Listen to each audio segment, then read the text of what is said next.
باپ اور بیٹے اور روح القدس کے نام میں آمین۔ تو تمام لوگوں کی بدی کا خواہاں ہے۔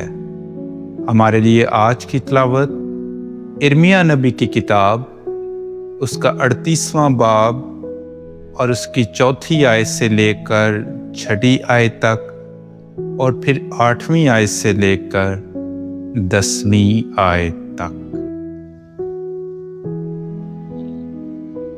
تب سرداروں نے بادشاہ سے کہا کہ یہ آدمی قتل کیا جائے، کیونکہ وہ ان جنگی مردوں کے ہاتھوں کو جو اس شہر میں باقی ہیں، بلکہ تمام لوگوں کے ہاتھوں کو ان سے ایسی باتیں کہہ کر سست کر دیتا ہے، اس لیے کہ وہ ان لوگوں کی سلامتی کا نہیں بلکہ بدی کا خواہاں ہے۔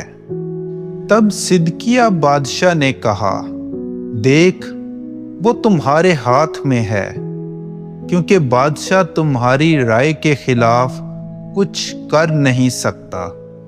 تب انہوں نے ارمیا کو پکڑا اور قید خانے کے صحن کے اندر ملکیہ شہزادے کے گہرے حوض میں ڈال دیا، اور انہوں نے ارمیا کو رسوں سے اس میں لٹکا دیا، اور حوض میں پانی نہ تھا پر کیچڑ تھا، سو ارمیا کیچڑ میں دھنس گیا۔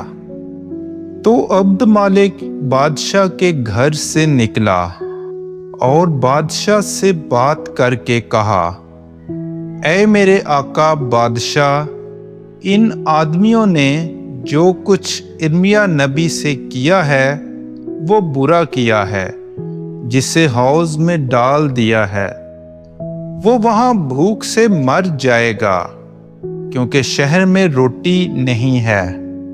تو بادشاہ نے عبد مالک کشی کو حکم دے کر کہا کہ یہاں سے 3 آدمی اپنے ساتھ لے اور ارمیا کو حوض میں سے نکال، بیشتر اس سے کہ وہ مر جائے۔